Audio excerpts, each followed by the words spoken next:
I'm Laura Buchanan with United Methodist Communications. Welcome to the General Conference Digital Lounge. What man warrants recognition 200 years after his death? Ask an expert in United Methodist history and they will quickly answer Francis Asbury. To tell us more, we have the Reverend Fred Day, General Secretary of the Commission on Archives and History. Reverend Day, welcome. Thank you for coming today. Good morning. So tell us a little bit more about Francis Asbury and the impact that he's had on United Methodism. Well, we're here today, Laura, because of Francis Asbury, plain and simple. He is the architect of American Methodism, and by extension, you could say the architect of the United Methodist Church around the world. He arrived in America in 1771, answering John Wesley's call for preachers to come to America to help to organize the Methodist movement, and 45 years of ministry and mission here in America. By the time of his death in 1816, Asbury had ordained some 700 preachers, and a fledgling group of Methodists in America when he arrived in 1771, numbering just a few hundred, were more than 200,000. I think that's somebody that we need to pay attention to. Absolutely. And things that you've written and said about Asbury, it's obvious that you think he's an amazing man of faith in action. What impresses you most about him? I think it's his persistence and perseverance and dedication and devotion to the mission. There was no mountain too high, no valley too low, no river too wide for him to cross.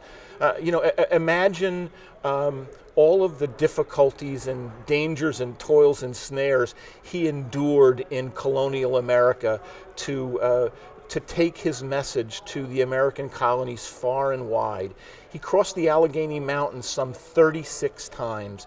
He rode the length and breadth of the American colonies once a year. He traveled, some say, between 150 and 250,000 miles in the course of his 45-year ministry. That's more miles than you and I put on our cars, for heaven's sakes. And he did so without the benefit of bridges or toll roads or any modern conveniences for travel. So you have to ask yourself the question, what was it that drove this man to do these things? And the only answer I can come up with is a real sense of passion and desire for the mission that he had.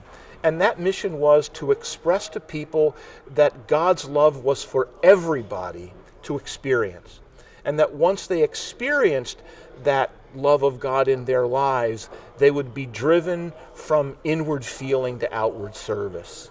I love this man for his devotion to that very Methodist message.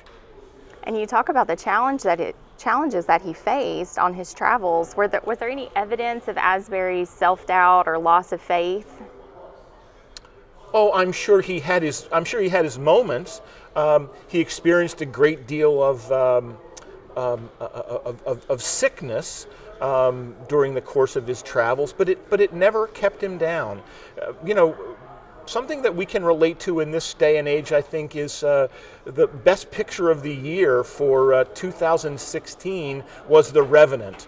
I think that though he was no Leonardo DiCaprio, Francis Asbury faced the same kind of difficulties that Leonardo DiCaprio did in that movie, and because of his devotion and perseverance for the sake of the mission, accomplished all of those great things that I've already said. Are there any other surprising facts about Asbury that few people would know? Yeah, my favorite one is that he had a great sense of humor. Or so people who have written about him and the journals of some of his contemporaries express. Henry Beam, the son of Martin Beam, one of Asbury's early traveling companions, said that around the table at night or around the campfire at night, Asbury would tell stories that had everybody laughing. We experience him as a pretty strident and well-organized and sometimes even curmudgeon kind of a guy. The journals of his friends say otherwise. How are his teachings still relevant today?